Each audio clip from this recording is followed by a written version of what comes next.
Your safety will always come first, and a COVID-19 vaccine will only be approved by us, the UK's Medicines and Healthcare Products Regulatory Agency, once it has met robust standards on safety, quality and effectiveness. I was vaccinated because I'm a carer. I've had all three and I have the flu one as well. As far as the government is concerned, I believe they are doing the best thing for the nation. I've got an 8-year-old and I just didn't want to catch it where I didn't have to be fair. If this was going to prevent me from having it, then it was all good for me. I wanted to go on holiday. I just thought it was better that I get it done. I wanted to protect other people. The COVID vaccine has been hailed as a medical and logistical success. It's claimed that millions of lives have been saved. But there's growing evidence that the jab can have devastating consequences. They actually told my wife and 2 children they had no hope, and if I did survive, it would be from the waist up. I thought I was going to die. I would go to bed at night not thinking I was going to wake up. Those injured by the vaccine feel unrecognised and abandoned by the NHS and a government they trusted. You take one for the team, so I took the vaccine, but now the team's run in the opposite direction. Just to let people know that when it goes wrong, there's like no help at all. The doctors don't know what to do with us. We're literally keeping each other alive. Safety is our watchword, and we are globally recognised for requiring the highest standards of safety, quality and effectiveness for any vaccine.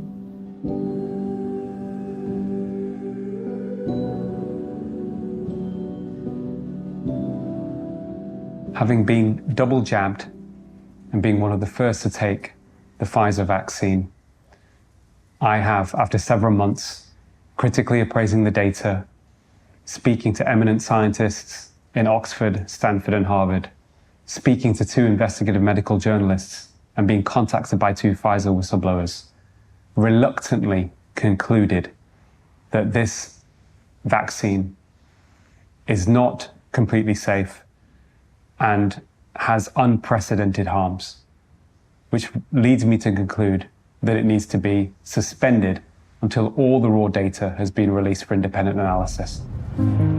Dr. Malhotra is a respected and influential figure in medicine, and he's not alone in calling for the suspension of COVID vaccines. Many more international scientists are alarmed at what's developing into a global issue.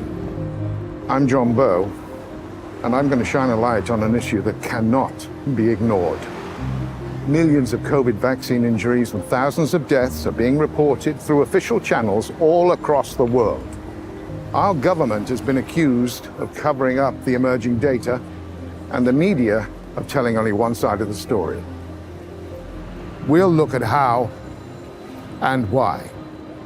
But first and foremost, we give the vaccine injured a voice.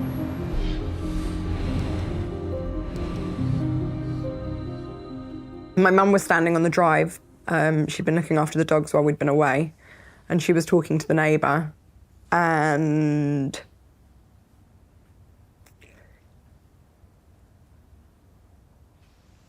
I remember getting out of the car and I burst into tears and I said, please don't be alarmed at how I'm walking. And it was then I really realised, I think after the tremors on the Sunday, that there was something seriously wrong. And I'd been fine up until, I'd been healthy, perfectly fine up until the point of me having my second vaccine. Breathe, breathe, breathe. Breathe, breathe, breathe, breathe, breathe. Okay, come on. I don't want.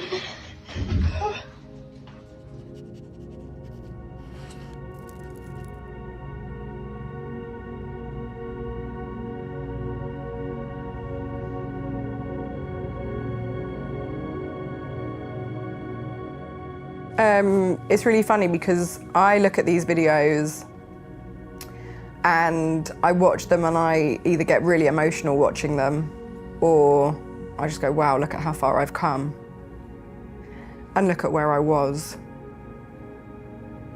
I was on a Zimmer frame. I was in a wheelchair.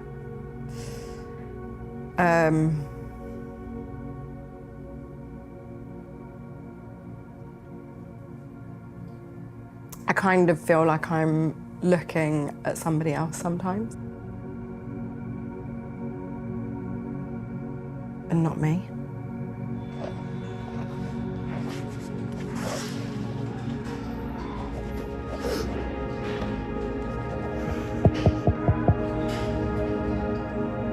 I still suffer now. I suffer with a lot of fainting. I suffer with my legs giving way. As a result of the damage that the vaccine has done to me, I've ended up registered disabled.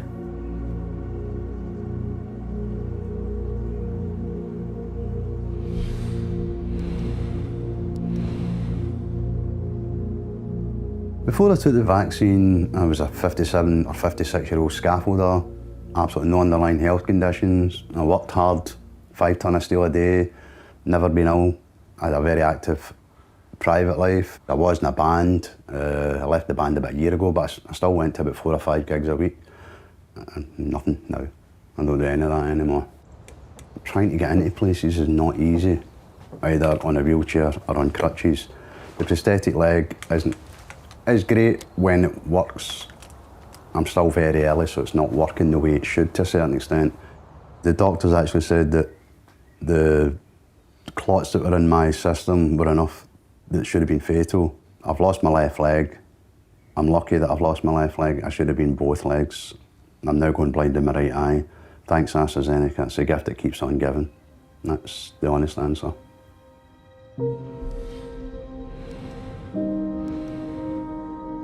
My husband was 32. He was due to start a job at Great Ormond Street Hospital as a senior clinical psychologist. I remember him coming home and saying that he'd been offered AstraZeneca, and he was really excited, really proud that it was a British one. He was funny, he was kind, he was generous, he did everything. You know, he worked 2 jobs and still came home and helped with the children. Even that day, he helped put the kids to bed, you know, when he was having a stroke. He's just my best friend. The last time I saw him was walking towards the ambulance. I must have known on some level that might have been the last time that I was going to see him.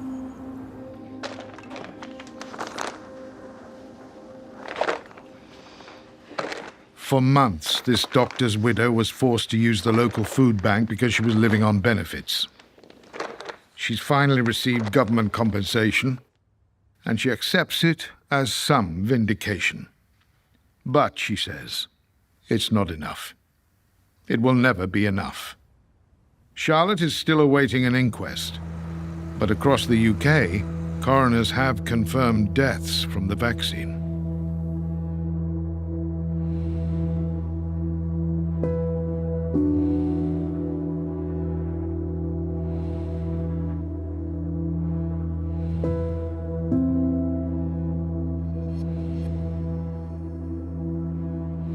They are usually framed as very rare.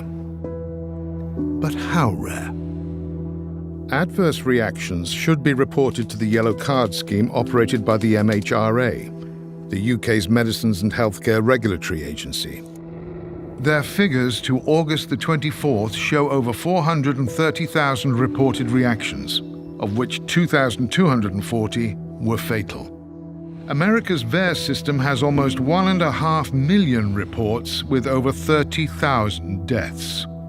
Not all these reports will be confirmed as vaccine-induced, but then again, not all reactions are reported. The figures surely demand investigation. Absolutely, absolutely. I don't think anybody can deny that there has been harm. You can argue about how much, but you can't deny that there has been harm.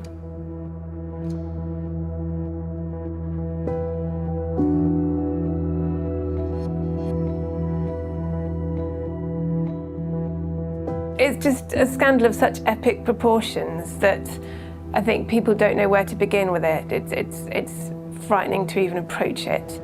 The government is in denial on vaccine injuries, according to one of its own MPs. Other jurisdictions have taken the view that fully compensating those who do the right thing for public health reasons by having a vaccine should be looked after by the state if the consequences of having that vaccine result in disability or injury. This approach is taken in order to promote vaccine confidence amongst those who might otherwise be hesitant about having a vaccine. This government's approach, however, seems to be to try and promote vaccine confidence by covering up the adverse consequences for some of having been vaccinated. Sir Christopher is pursuing a private member's bill, trying to speed up compensation and increase the maximum amount from £120,000. But for the vaccine injured, recognition and a return to good health are paramount. Take Caroline Pover. She runs a pickling business, writes books, and is a public speaker. For 10 years, she supported a village in Japan, which was devastated by the tsunami. And to make her annual visit, she took the jab. My life has completely changed now. It's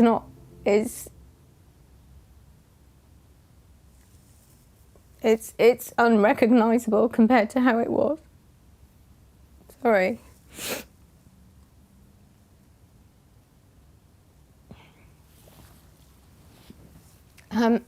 For about 5 months, I did hardly anything. I couldn't function at all. I was exhausted constantly.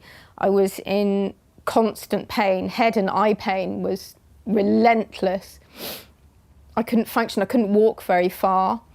I couldn't read things, and I write as well as running my business. So I couldn't write anything. I had trouble processing information, so I couldn't work in my business because I couldn't follow the recipes. And I didn't have any physical strength. I got to the stage where I can function at about 30% of how I could function before the vaccine. On a good day, I can maybe do a couple of hours in the kitchen, but then after a while, I have such chest pain that I have to come and lie down in here. And I used to do 12 hours on my feet working in there. It's not about money, it's about having a sense of purpose with your day, isn't it? Jobs and work is for all of us. And if you can't do those things, you do get to the point where you think, I cannot live like this, life is no longer worth living. And we have lost people in the vaccine injured community to suicide. Yeah, I didn't want to live when it was at its worst. I couldn't see the point. These vaccines were tested thoroughly for safety and effectiveness at every stage of the development and manufacturing process. They are also continually being monitored. Now they are being used in the wider population. This means we can be confident that the vaccines are safe and highly effective. Safe and effective? Would millions have been so confident if they'd known how different these gene therapies were? The word vaccine may have served as a reassurance, but by no traditional definition were these vaccines. The definition the authorities are using is not what people understand the word vaccine to mean. The public's perception of a vaccine is, we're thinking about polio and about measles and the conventional vaccines, where you have a very inert part of the virus being used and it prevents the illness. These what we're using now is a different technology, it's new, and it doesn't prevent the illness. Although it's not my traditional area of expertise, my understanding, looking at the data, of the mechanism of harm from the vaccine is that the spike protein, which we believed initially to be localized to the arm, appears to be distributed throughout the body in every major organ system for several months, causing either a direct reaction through toxicity or an autoimmune reaction. And that is the most likely explanation behind the mechanism of harm from the mRNA products. Development of the jabs was done at warp speed, so much so that governments had to indemnify the drug companies against any future injury claims and invest billions up front. They knew they were taking risks. As I understand it then from what you're saying is that it may be that there needs to be some compromise in some of the safety measures that would normally be expected to create a vaccine because time is so crucial. Well, of course, if you want to wait and see if a side effect shows up 2 years later, that takes 2 years. When vaccine efficacy was declared at 95%, relieved governments gave the green light. But Dr. Malhotra argues that the methodology was flawed. Relative risk reduction is a way of exaggerating the benefits of any intervention, clearly which would be in the interests of people trying to sell you something, in this case the pharmaceutical industry. So if, for example, you have 1,000 people in a trial that didn't have the vaccine versus 1,000 people that did, in the placebo group, in the dummy group, you may have 2 people dying, and in the intervention group, you may have just 1 person dying. And that's a reduction of 50%. 1/2 is a 50% relative risk reduction. But actually, you've only saved 1 life out of 1,000. So the absolute risk reduction is only 1 in 1,000. It's a big difference. The guidance has been for many years that we must always use absolute risk reduction in conversations with patients, not just relative risk reduction alone. Otherwise, it's considered unethical. The accusation is that governments acted on Pfizer's relative risk figure of 95% efficacy, when the absolute risk was a mere 0.84%. In other words, you'd have to vaccinate 119 people to prevent just 1 from catching COVID. So we were basically sold on something that ultimately, in retrospect now, was very, very misleading. Red flags should have been raised when the FDA locked away Pfizer's trial data for 75 years while the vaccines were being rolled out. A US court finally ordered their release, and the initial disclosures are alarming. Alexandra Latipova is one of a group of experts who studied the documents. Among her shocking allegations are these. Pfizer skipped major categories of safety testing altogether. The toxicity of the COVID-19 vaccine's mRNA active ingredient was never studied. The FDA and Pfizer knew about major toxicities associated with gene therapy class of medicines. The CDC, FDA, and Pfizer lied about vaccine staying in the injection site. My examination of leaked Moderna documents also revealed that vaccine-induced antibody-enhanced disease was identified as a serious risk. AstraZeneca also met with controversy. In March 2021, its use was temporarily halted in several European countries because of fears of blood clots. In the UK, it is now not recommended for anyone under 40. We asked the DHSC whether they were aware of allegations of inadequate and possibly flawed trial data. This is not something that DHSC will be responding to. The pharmaceutical companies have also been reluctant to comment. Scientists prefer to emphasize the 20 million lives they claim to have been saved. So the suggestion that the vaccine has saved 20 million lives is really, I think, science fiction, not scientific fact, because the study that comes from is a very poor quality observational study. And when you look at a higher quality level of evidence, in fact, even Pfizer's own randomized controlled trial didn't show any reduction in COVID mortality of statistical significance. It showed no reduction in all-cause mortality. So this statement is almost implausible. To be honest, it sounds more like an advert from the drug industry than true science. With so many questions about the benefits and safety of the vaccines, why were they authorized so quickly by the MHRA? And what exactly is the relationship between the regulators and the companies they regulate? A recent article in the British Medical Journal questioned their independence. The MHRA Chief Executive June Rain insists that safety and independence are vital. But this year she admitted that the agency had changed from watchdog to enabler.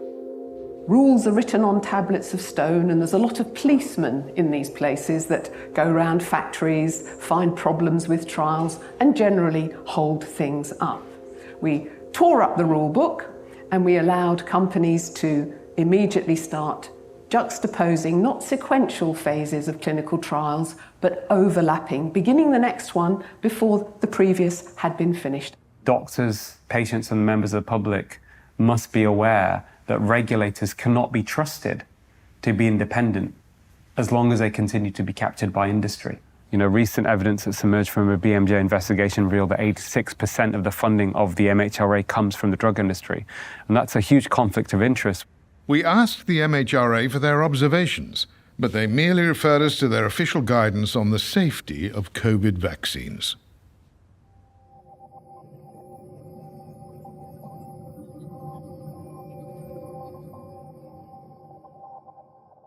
What was happening with informed consent was hugely concerning. I think what concerned me the most were doctors who weren't informing themselves. They've been very busy and they haven't done their own research. They've just accepted everything that they're told. A government guideline comes, and we've seemed to have disrupted the doctor-patient relationship. There were many, many doctors who were getting all of their information from the BBC in their lunch breaks, and who accepted at face value, because of the word vaccine, that these were going to be safe and effective. That was a real dereliction of duty. I think the lack of acknowledgement of vaccine injuries being a major issue is rooted in willful blindness. Specifically, human beings turned a blind eye to feel safe, avoid conflict, reduce anxiety, and to protect prestige. The General Medical Council responded, "It is not within the remit or expertise of the GMC to assess the scientific or evidential basis for the recommendation made by the Joint Committee on Vaccination and Immunisation, or the decisions made by government and public health bodies. But we do regularly share and discuss our guidance and its application with government health officials and other relevant stakeholders. We expect doctors to follow the principles in our guidance and use their judgment about how to apply these in the circumstances of the pandemic." Later, why did the government continue driving the vaccine campaign? When scientists had learned it didn't prevent infection, it didn't prevent transmission. And statistics show the vast majority of the population was never at risk from serious illness. And Dr. Jones, a consultant paediatrician who's always been pro-vaccination, has this stark warning. The children are at low risk, they don't need this vaccine, and the harms are real. Hi folks, I'm here at St Thomas's where I've just had my first AstraZeneca vaccine, and quite literally I did not feel a thing, and I cannot stress how important it is for everybody to get their vaccination.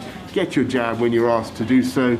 It's good for you, it's good for your family, and it's a great thing for the whole country. So please get your jab. Thanks very much. Can I ask, why did you get vaccinated? To minimise the threat of COVID on everybody and myself. Well, to try and stop me dying from COVID-19 was a pretty big one. That, and I wanted to go on holiday. Why did I get vaccinated? Because I didn't want the COVID, but I still got it anyway. I was ill all over Christmas, and I don't know quite what it was, but they said it's not COVID, it was something to do with COVID. But I know that I could have quite easily called an ambulance, I was that ill. Were you told about any potential side effects from the vaccine? No, and when I did ask, especially about reproductive issues that it may cause in the future, nobody really gave me any answers. And the other thing is, after I've had my vaccinations, I noticed some changes. To be fair, I don't feel that we was given enough information, but because it was such a big outburst, it kind of scared me into having it done, and I've had it done, and luckily I haven't had any bad repercussions from it. Millions of people took the COVID jabs without serious side effects. But for those who did suffer, the physical pain and debility is made even worse by the frustration and mental stress of being ignored. They feel neglected by the NHS, misunderstood by the public, and betrayed by the government.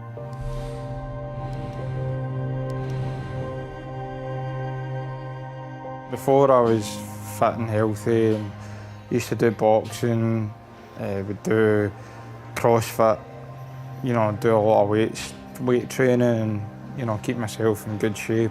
When I had my Pfizer booster, that's when my world just totally crumbled.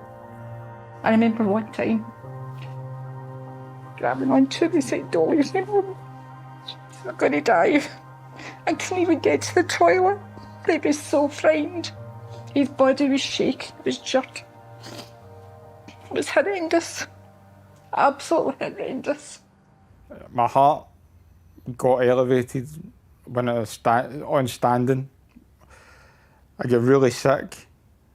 I was being sick for 6 weeks. I was retching and being sick and throwing up every single day.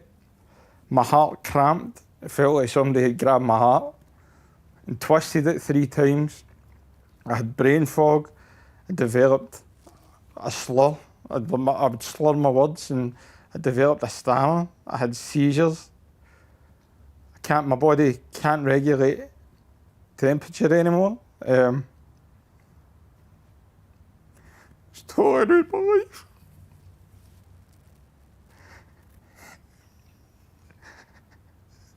my life. This is my life now. Stuck in my bed every day with no help from anybody.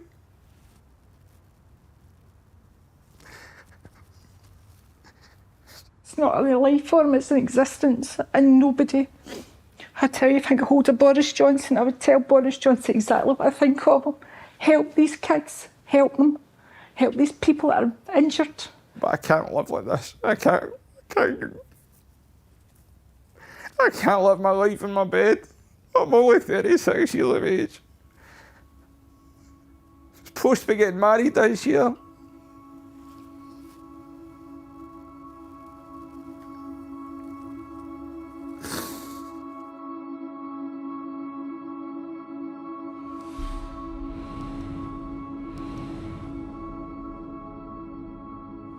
I thought I was going to die. I would go to bed at night not thinking I was going to wake up because of how much pain my heart was in and the fact I couldn't breathe. 80, Max and Katie Harrison. Congratulations. We were ranked number 6 in the entire world for amateur ballroom and Latin dancing in the 10 Dance Championship, and we were one of the highest ranking couples in the UK and subsequently the world. Our ambition is to become world professional 10 dance champions, European, international and British professional champions, and we aim to do that within the next 8 years. So I got my second jab, and for the first 2 to 3 days, completely normal. I was dancing, I was preparing for the World Championships. So this is, I'm going to the gym every day and practicing. After the 4th and 5th, I started getting a small pain in my heart, and I thought it was just genuine heartburn. I was still dancing, and I'm told now that that could have been very dangerous and caused long-term health problems because of what could have happened. Originally it was pericarditis, and I was then told just before Christmas, actually it's perimyocarditis. So it's actually worse because I've got pericarditis and the myocarditis damage. So I have scarring on 3 parts of my heart, and still the lining and muscle of my heart has got the inflammation, which constricts it. So that's when my heart rate goes up, that's what's constricting my heart and stopping me from breathing. I don't trust myself, I don't trust my body. I don't know what my heart's doing. I can have a small pain now and 10 seconds I'm going to be on the floor. That's just the consequences of what's happened. Music's a very beautiful and powerful thing if you understand it and if you enjoy it. And just to be able to go onto the floor and do what I think I was born to do in front of thousands of people, it's the most special thing in the world. And having lost that, I can't even begin to tell you how bad it feels.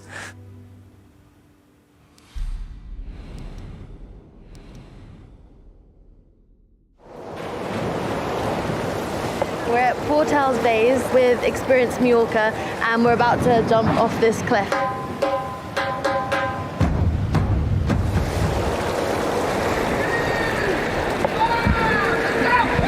I used to be in the Olympic team for synchronized swimming. I used to train 6 days a week, 10 hours a day. Incredibly hyperactive. I was also always known as the person that was like running around set, doing stupid things, backflips when I shouldn't be doing them and stuff like that. I'd go out and party and dance with my friends, and then I'd be back home at 7 a.m. and then shooting a commercial at 10 a.m. So really pushing my limits. The industry required me to be double vaccinated to work on films, and I immediately regretted it. As soon as she put it in my arm, I just thought, well, what have I done? Over that period of 2 weeks, I just got worse and worse and worse and worse. And eventually this awful headache that was like someone was actually inside my skull, like pushing out. I can't explain how awful it was, and I was dizzy. I was literally crawling. Like,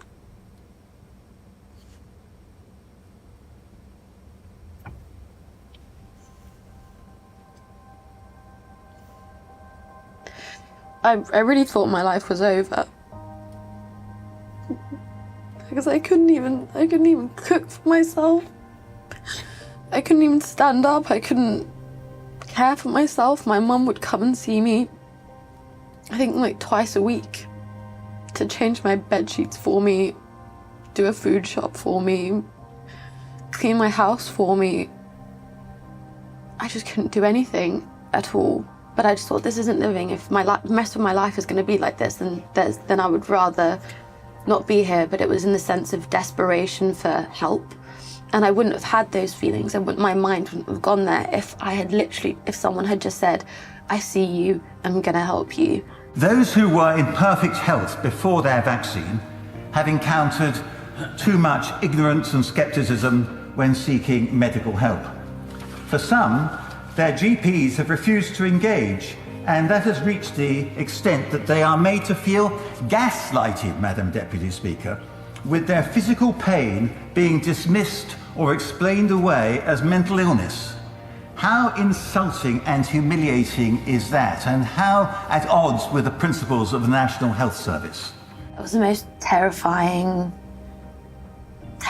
experience to be told that what's going on with you is psychological and that it's not physical when you're in physical pain. Genevieve and many of her fellow vaccine injured have spent thousands of pounds seeking treatments. They'll try anything to help ease their pain and disabilities. I found a private phlebotomy service, and she comes to the house and she takes a pint of blood out, and literally sit here, she takes a pint of blood out, and I come alive again, and I'm me again. I can talk properly, I can move properly, my body feels different, everything feels different. Come through. I did a series of oxygen therapy treatments with Janie at the Wellness Lab. I'd come into the oxygen therapy and I'd have a migraine and I'd leave without one and feeling like so much better. I'm very fortunate in the fact that I'm 70% recovered. I'm back working, just pacing myself, but there's no such thing as autopilot, there's no such thing as easy. For John Watt, just making the journey for treatment is a trial. Like many of his fellow sufferers, he has POTS, postural orthostatic tachycardia syndrome. A walk of just 20 meters is enough to send his heart rate soaring. So it's 134, 135. I can only stand for 3 minutes, 5 minutes, and then I start to black out, you know. So that's why I'm always having to lie down in that as well.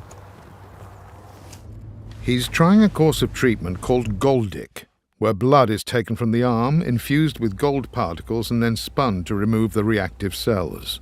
We're out tens of thousands. My husband and I were getting ready to remortgage your house to get more treatment for him. He said every single treatment we can possibly give him to get him better. It's important to note that John suffered a heart attack before getting any of his jabs. But he was back in the gym and back to health, taking his first 2 jabs without problems. It was after the Pfizer booster that he collapsed. In regards to people getting their vaccine, that's their choice. I've never told anyone not to get their vaccine. But just let people know that when it goes wrong, there's like no help at all. And I'm being serious, like you don't have any help at all. They'll use your mental health against you. Georgia Siegel also paid for private Goldic treatment and had some encouraging results. Although the treatment that I've had has helped me dramatically and significantly and given me back a certain quality of life, it's not the quality of life I had before I had the vaccine. None of these treatments guarantee a cure, And the tragedy is that for most healthy people under the age of 70, there's very low risk from COVID-19. The benefits of vaccination are questionable. One thing that's become very clear now is that the vaccine doesn't prevent transmission, and in fact has very limited efficacy, if any, in preventing infection. Therefore, it becomes an issue of individual choice. And certainly, when you look at age groups that are under 70, the harms clearly seem to outweigh the benefits for most people.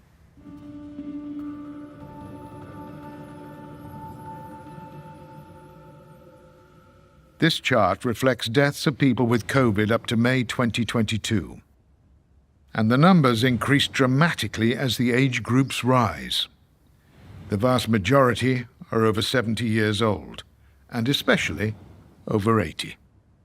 We asked the DHSC why the vaccine campaign targeted all age groups, and whether it accepted that the vaccines were not preventing infection or transmission. This is not something that DHSC will be responding to. Let's now look at the data after the vaccinations began. These are deaths from any cause amongst 15 to 44-year-olds in England and Wales. There is a notable increase in 2021, the year of vaccination, higher even than 2020 when COVID emerged. Young men seem particularly prone to myocarditis, inflammation of the heart. This data from America shows the expected rate of myocarditis in blue against actual cases in yellow within 7 days of a vaccine. Note the increase in younger age groups, particularly 18 to 24s. It's hard to ignore reports of sudden deaths and collapses, in particular on the sports field. It's just been unbelievable how many people, not just footballers, sports people in general, you've had tennis players, you've had cricketers, basketball players, just how many are just keeling over. And at some point, surely you have to say, this isn't right, this needs to be investigated, And it might turn out that it's because they've had COVID and this is what COVID has perhaps done to their hearts. It might be that the vaccines are causing these problems, but we need to find out why. Why, in 2022, are many more people than usual dying, as confirmed by the Office of National Statistics? For instance, deaths are up 11.7% in 10 to 14-year-olds and almost 15% in the 55 to 59 age group. Overall, that could equate to over 75,000 excess deaths in England and Wales this year, and not from COVID. The Daily Telegraph is reporting that deaths in the aftermath of lockdown could be greater than COVID itself. There are calls for an investigation, mentioning lack of healthcare, stress, long COVID, even the cost of living. Why on earth isn't COVID vaccination under suspicion when there are so many reports of adverse reactions here and around the world? It beggars belief. And yet, when there are so many questions on the efficacy and safety of COVID injections, the government still pushes ahead with a program of immunization. And for children. Last April, the NHS began a rollout of jabs for those aged between 5 and 11. Letters of information were distributed to parents across the nation. And in southeast London, the NHS went further still, sending bright, smiley envelopes directly to the children. Inside, there was a packet of sunflower seeds to, quote, bring some joy and sunshine into children's lives. Directly below, the vaccination message, quote, to give them the best protection. It all marked a major U-turn in policy. The likelihood of children having significant detriment if they catch COVID-19 is very, very low. So this is an adult vaccine for the adult population. Nevertheless, this summer the NHS added COVID-19 to the regular vaccination schedule for 5 to 15-year-olds, even though the government does not recommend Pfizer for under 12s and AstraZeneca for under 40s. It was a move that prompted 78 leading professors, doctors and analysts to write this to the MHRA. We strongly challenge the addition of COVID-19 vaccination into the routine child immunisation programme, despite no demonstrated clinical need, known and unknown risks, and the fact that these vaccines still only have conditional marketing authorization. I'm so deeply concerned at the lack of balance and the risk of harm that is, and that's really why I've been speaking out. I feel I have a moral obligation, an ethical obligation to at least let as many parents as possible know that they don't need to get their children vaccinated. This is not necessary. The children are at low risk, they don't need this vaccine, and the harms are real. Now, government advice seems to have changed yet again. From September the 1st, children who turn 5 can only get a first and second dose of COVID-19 vaccination if they are either at high risk due to a health condition or living with someone with a weakened immune system. And it appears that children aged between 12 and 15 can only be boosted if they too are at high risk. So, if the jabs really are safe and effective, why are they now being limited? We asked about the changes. This is not something that DHSC will be responding to. If some of the contents of this program have surprised you, in our final part, we'll show you how and why the mainstream media only told you one side of the story, and how the government used psychological techniques to nudge the nation into compliance. You come in? It's gonna be good. Come on, mate. Come on, let's go. Don't miss out on your 2 COVID jabs. Don't miss out on the good times.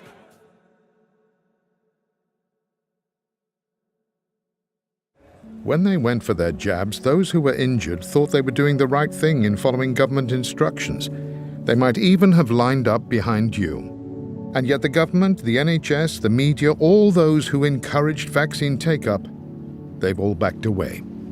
So people have had to help themselves through groups like UKCV Family, VIB UK, and others. My charity organisation for the vaccine injured has created a call centre to support people. The indifference that we've all experienced is unnecessary and cruel. We want to support each other. That's the main thing our group is doing, is supporting each other, because we've got no one else to talk to. The doctors don't know what to do with us. Nobody else really knows what to do, so we're just trying to help each other. On a weekly basis, I get told that someone is suicidal. Caroline and I have both had to call the police before because we've found an online suicide note. We have frequently found ourselves in regular contact with somebody, private messaging, saying someone who's literally on the edge at that moment. And these support groups are keeping people alive. We get abuse from both sides. We're kind of stuck right in the middle. There are people who are very pro-vaccine who hate you. There are people who are very against this vaccine, if not all vaccines. They hate you too, all for different reasons. This is the feeling that you get from people and you're stuck in the middle. And that's a very, very lonely place to be. The plight of the vaccine injured will be on the agenda when Baroness Heather Hallett finally holds her COVID inquiry. But she must also investigate SAGE, the government's scientific advisory group, and especially their so-called nudge unit, otherwise known as Spy B. Why did they drive such a culture of fear? From this evening, I must give the British people a very simple instruction. You must stay at home. Earlier, on the very day of that historic Boris Johnson speech, SAGE met to discuss Spy B's methods of achieving behavioural change. The tactics were agreed. The influence is clear. The coronavirus is the biggest threat this country has faced for decades, and this country is not alone. All over the world, we're seeing the devastating impact of this invisible killer. And though huge numbers are complying, and I thank you all, the time has now come for us all to do more. You should not be meeting friends. If your friends ask you to meet, you should say no. You should not be meeting family members who do not live in your home. You should not be going shopping except for essentials like food and medicine. And you should do this as little as you can. If you don't follow the rules, the police will have the powers to enforce them, including through fines and dispersing gatherings. The way ahead is hard, And it is still true that many lives will, sadly, be lost. This is an important update from the government about coronavirus. Someone on your street, at your supermarket, or in your park is highly likely to have COVID-19. Do not go out unless absolutely necessary. Do not meet up with anyone outside your household. Do not put the lives of your loved ones in danger. This is a national health emergency. Around 1 in 3 people have no symptoms and are spreading it without knowing. Keep your distance. Exercise. Don't socialize. Stop the spread. Stick to the rules. If you bend the rules, people will die. I think what's important to understand is over the last 2 years, there has been the promotion of unethical psychological techniques to encourage behavioural change, such as the use of fear, artificially increasing the sense of being afraid in order to get people to change their behaviours. And so fear drove the lockdown.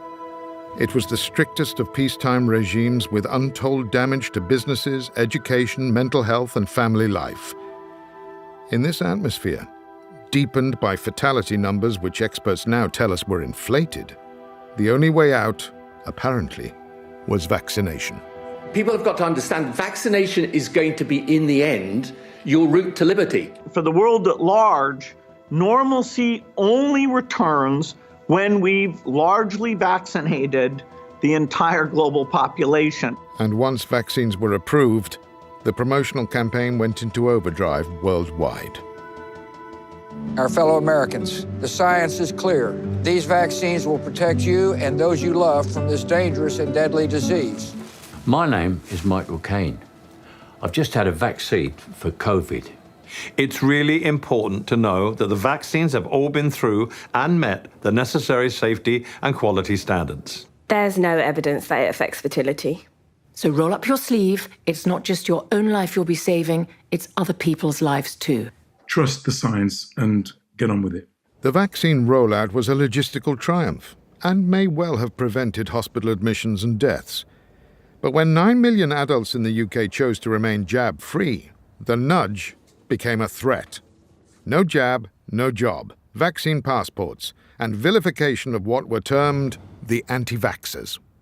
The nut jobs, the anti-vaxxers, dangerous obsessives. I don't want them sitting next to me in the theatre. I don't want them standing next to me at the theatre bar. I don't want them next to me or anywhere near me or even in the same carriage on the train.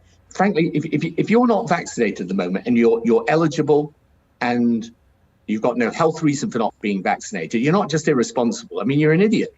When you use unethical psychology on a population, you actually start to see splits and divisions occurring. And that's really dangerous because you also encourage othering or the demonization of people. So we see that kind of not just fear being raised, but also anger being raised as well. They deserve to be punished, and I've told my friends this as well. In fact, I have blocked my friends who have said they're not getting the jab. They are dead wood in my eyes. Tens of thousands of people would not bow to the drive for mass vaccination. They demanded choice, and they accused the mainstream media of promoting government propaganda.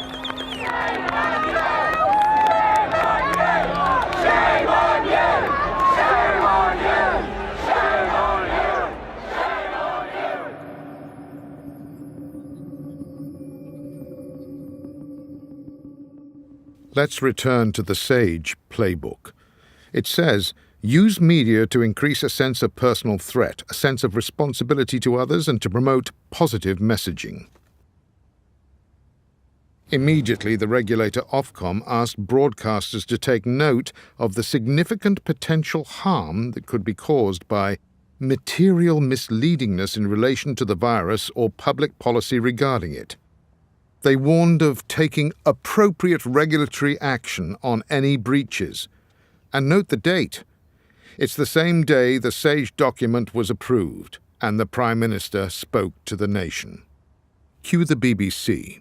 Just to let you in on a journalistic point here, we actually don't, as a matter of editorial policy, we don't debate with anti-vaxxers whether they're right or wrong. We actually don't do that.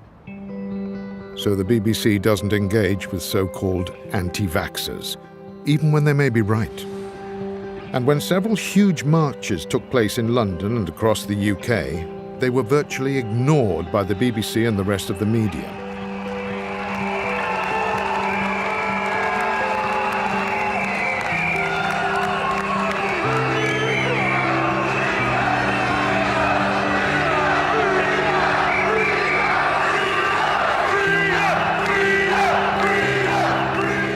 These are the images they didn't want you to see. The story they didn't want you to know. Tens of thousands of citizens from all walks of life raising genuine concerns. The people the media painted as dangerous anti-vaxxers. And it just so happens that the government has spent an estimated £500 million of public money for media advertising. Then there's the Trusted News Initiative, which the BBC says is an industry collaboration of major news and global tech organizations working together to stop the spread of disinformation. The partners include the BBC, Facebook, Google, YouTube, Twitter, and Microsoft. It sounds laudable, but what it really means is that governments, the media, and the big tech companies are working to a common script. Their script. Their version of the truth.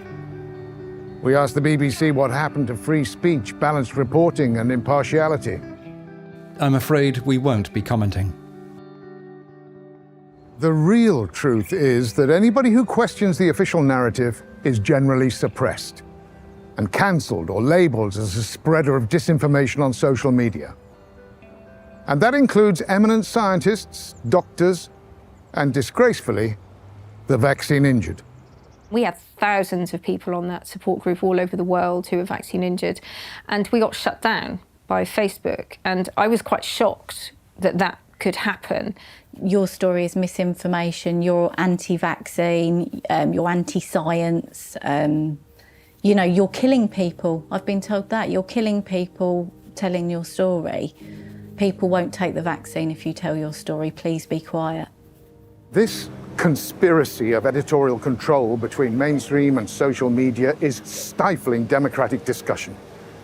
A proper debate might have led to better informed choice on the vaccines and potentially fewer injuries. Instead, we've been subjected to psychological pressure under that dubious mantra, safe and effective. Proper, balanced science must come to a sound conclusion. We need to know the truth.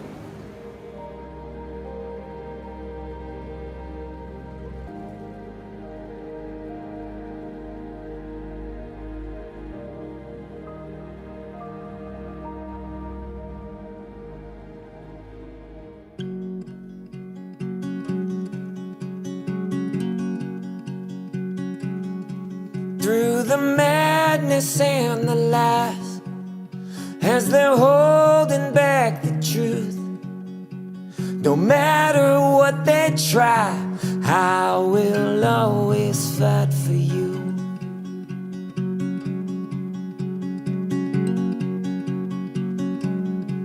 I will save your innocence. They are trying to remove. I am here at your defense, and I will always fight for you. Yes, I will always fight for you. I will stand here in the way, and I will not give up on you. I will shield you from the pain.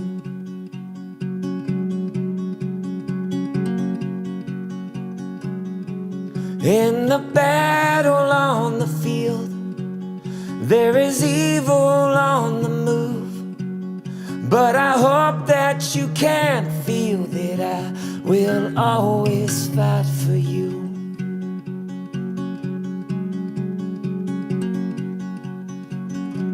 So to every single mother, father, stand up for your sons and daughters. Do not back down, don't let up. You are all they have for armor, so make this a war to win. Look in their eyes and tell them that I will always fight for you. I will stand guard at the gate, and I will not give up on you. I will stop each shot they take. Yes, I will always fight for you. I will always fight.